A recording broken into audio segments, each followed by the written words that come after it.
Haven't watched any anime in a while. Maybe I should check out what's on Crunchyroll. Let's see here.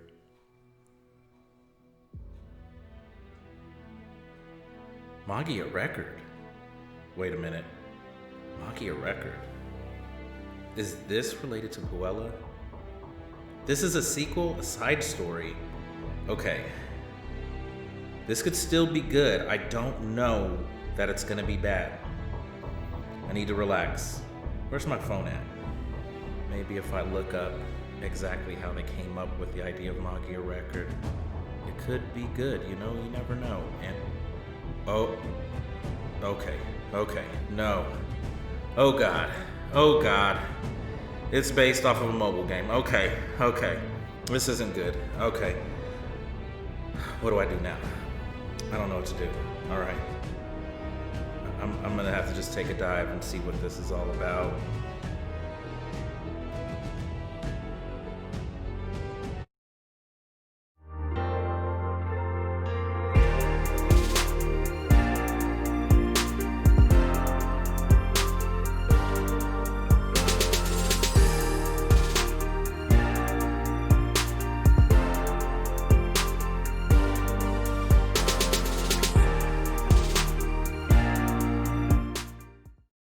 Ladies and gentlemen, welcome back to the channel. I am Ryofu and you are watching The Gaming Harbinger. Today we are going to talk about Magia Record. And in case you weren't aware, this is a side story, and I love that it's worded that way. It is a side story to Puella Magi Madoka Magica. Now, just to preface this, I want to say that I am a huge Puella Magi Madoka Magica fan. I love the original series, so much so I would include it in my top 3. If you have not seen this masterpiece, I highly encourage you to do so. It is amazing. And let me specifically talk to the gentleman in the crowd. Do not cower in fear of Madoka Magica's bright colors, bubbly fonts, and super girly imagery. It is a straight beast, and I'm just being honest. It is. It really is. And it is not what it appears to be. And I mean, part of that was also due to the marketing and how the show was presented. For those that have not seen the series yet, young girls are being approached by this creature and granted a wish. The wish can be superficial or it can be meaningful. Once the wish is granted, the person becomes a magical girl and must fight off witches in their city. Now, whatever type of wish they made also affects what type of powers they gain, which is an interesting dynamic. There is a very satisfying twist at the end of the story that takes things in a very dark, depressing direction, which is exactly why its presentation is very deceptive. It's not a happy story with a happy ending, even if the colors and the upbeat opening tell you otherwise. For those of us that have experienced the original, that whole deceptive part, that's kind of thrown out this time around. We know what's going down. So the question is, will this new show be able to deliver and present, a new story, new concepts that will get us excited all over again? That's the real question. Okay, so now that we got this explanation out of the way, let's go back to the purpose of this video, which is to talk about Magia Record. And all jokes aside, that intro was supposed to be funny, of course, but I'm gonna be honest, there was a part of me that I was like, why was this made? I mean, that show, I joke and say it's perfection and everything, but seriously, it was done perfectly. And why would you want to mess with that? So this series starts off with a new protagonist. Her name is Iroha Tamaki, and she decides to start a journey looking for her sister. Apparently, she is a magical girl. However, something has happened to her sister. She's missing. But the weird part is that Iroha remembers that she made a wish to save her sister's life. And then that leads to question, where the hell is her sister at? I'd be pissed off if I made a wish sacrifice my life to save this person. And you'll understand this is totally a Puella thing. This is what you get. This is what you get. You try to save someone else's life, and then in the process you screw yourself over. This is classic Puella storytelling. So of course, as she's looking for her sister, she does bump into other magical girls. And just like the original, there's a interesting cast of characters, all diverse and fresh new faces, by the way, too.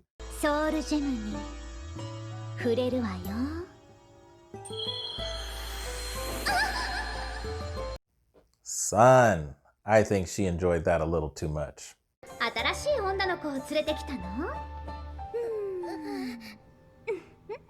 Ooh, get out of her face, cuz. Rude. Probably my favorite out of this round is Yachio. She's kind of another version of Homura. I would say the difference is that maybe Yachio isn't as cold. That sounds a little weird to put it that way, but she definitely seems a little softer. I would say she definitely has the confidence and the elegance of Homura, but she is a little different. And all these characters are interesting, mind you, but I will say we do have some surprises.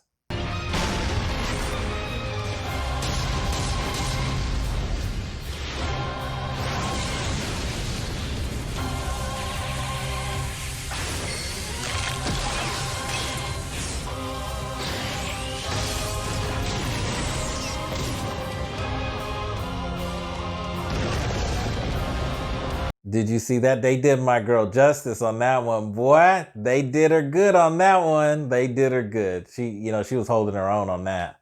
As far as the animation, I would say the animation is about what you remember from the original series. And this artistic stylization, obviously is not for everyone. It's not the main characters or the protagonists that looks like this.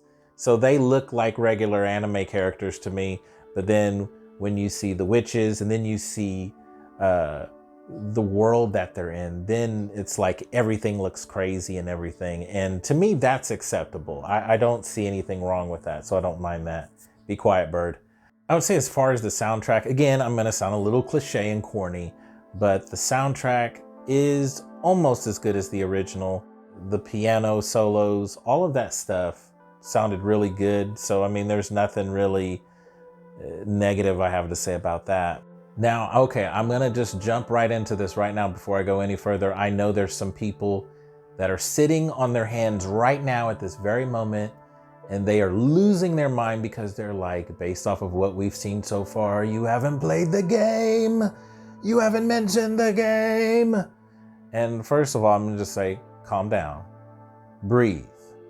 Now, here's the thing. So I heard about this game there, and for those that don't know, there is a Magia Record mobile game that was released, I believe, in 2017 in Japan, and in 2019, I think, the English version came out. Now, here's the thing. I heard about the game. I didn't really react, so to speak, but I was just like, oh, cool, maybe I'll check it out. I typically don't play mobile games, and it's not because I'm too pompous or a jerk face to play it or I'm too good for them, but it's really because I just feel like I'm ill-equipped to play a game with a touchscreen. I mean, I think I'll be garbage at that.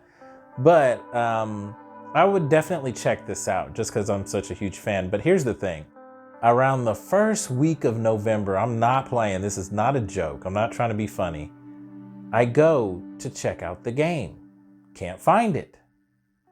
I'm looking, can't find it. And then I stumble across this. And what you are seeing here is pretty much a Twitter post from the Magia Record team, essentially saying, hey, this English server is going to be shut down. Thank you for supporting us, blah, blah, blah, blah, blah. And, you have X amount of time to use your stones and whatnot.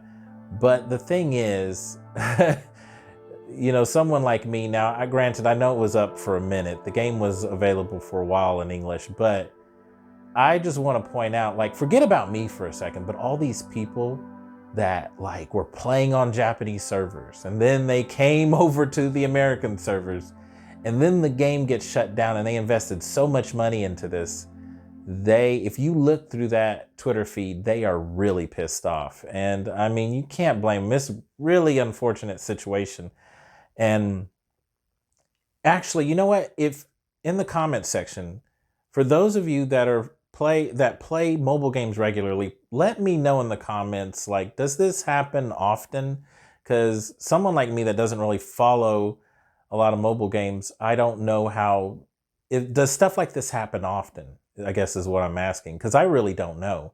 I guess it just wasn't generating enough growth and maybe it wasn't making enough money, but it's quite the shocker. And like I said, there's a lot of unhappy people. And real quick, I do want to point this out. I don't, unfortunately, I do not remember the guy's name, but I kind of stumbled across this guy, and a small YouTuber that's super passionate about this game, super passionate about the community. And he is doing everything in his power to like show people how to sign up with the game without a VPN, how to do it on mobile, how to do it on PC, and just get people started playing on the Japanese servers. And I think just like people like this, I mean, like, I just salute them, because I mean, just devoting so much time and energy into stuff like this, just because of your love of the game. I think that's incredible. But like I said, I can't remember his name, but I'll leave a link in the description. And this guy does not know me. I don't know him. I just watched some of his videos and I was just like, wow, this guy is awesome. You know, more people should know about him.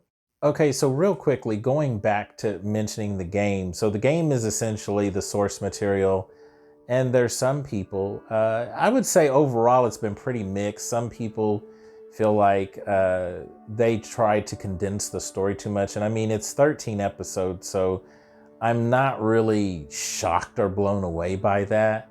And as some of you know, I don't know if you can see it on my shirt right now, but I'm a huge Danganronpa fan, and I totally sympathize with people that play a game or watch an anime, and then there's a manga that started it off, and then it's just totally deviating from that original storyline. I totally understand. In the case of Danganronpa, you know, the anime came out that was the one that was based off of the first game. I was very underwhelmed by that. And I don't know if that's a popular opinion or not, but I'm saying it. I know what it feels like when you feel like there's so much time that needs to be invested into certain characters, and then you watch an anime and they kill them off in this second or third episode, and you're like, the weight and gravity of this character's death is completely meaningless now because you didn't get to know him. So what is there to feel bad about? There's nothing to feel bad about. It's just like, oh, it's sad that poor guy, he shouldn't have died, but oh well, moving on. But seriously, this is something I really appreciated about the original Madoka Magica series. No manga source material. The same thing with Anohana. No manga source material. So that means this was, you know, created masterfully for, you know, a TV series, as opposed to now we're trying to get this story and transpose it into something else, you know, and hopefully we get close.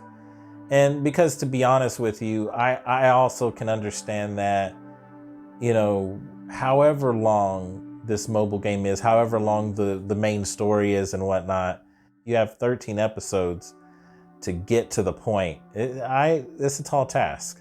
But who knows, the game could be a masterpiece. I will say this, I do understand and I can totally feel that energy that Puella Magi fans are just like insanely in love with the game. So as far as how I was feeling going through the motions and learning about these characters, there seems like I was going through most of the series kind of feeling like there's something missing, you know, and I'm gonna be a little controversial and say it. I was like, I want just a little bit more tragedy, and to even illustrate that even further, death. I know, I'm horrible, I'm a monster, but yes, just a little death. I need a little bit more of that. a little bit more tragedy, a little more, I think the mystery and the suspense that was in the original, that seems to be present here, but I just wanted a little bit more oomph to it. And then I felt like it would have been, doing an excellent job. With that being said, however, that was my feeling probably in the middle part of the show. But once it got to the end, it was like this plane that got out of control and it slammed on the brakes and it had a terrible landing and people are hurt. And I was just like, yes, here we are. Somehow they pulled this off, and I'm very pleased with where I guess you could say the series ended. But the thing is, I've heard other people say they do not like how it ended. And to me, it got me excited because I'm very curious what direction they're going to go from here. In fact, I would like to say that because they didn't follow the blueprint of the original series, this is taking us in a new direction, a different path. And even though I wanted a little bit more death, a little more tragedy, just like the original, I think they had to go a different direction, to just make it unpredictable for you, because I was on the edge of my seat waiting, when is it coming? Or something crazy is about to happen. And then semi-crazy would happen, and then it would be over or whatever. But it's keeping me just wanting to know, like, what's going to happen next. So I think this was ultimately the right choice, but like I said, it took me some time to finally get to a place of where I was appreciating it, coming from someone that has not played the game. So keep that in mind as well. Just like the original series, this one does a good job of bringing up some heavy topics such as isolation, death, depression, family issues. All of that is present in this series, but it just needs a little extra oomph. So once again, I really appreciate you guys taking the time out of your day to watch this video. Please leave a like, please leave a comment. Let me know if you've tried this. Let me know if I even convinced you to watch the original, because God, you should, man. It's nuts to not watch that show. It's so awesome. But let me know if I've talked you into it. Hopefully I have. If you haven't, should you watch this? If you like the original, I'm pretty sure you're going to like this one. Until next time, my friends, I'll see you in the next video.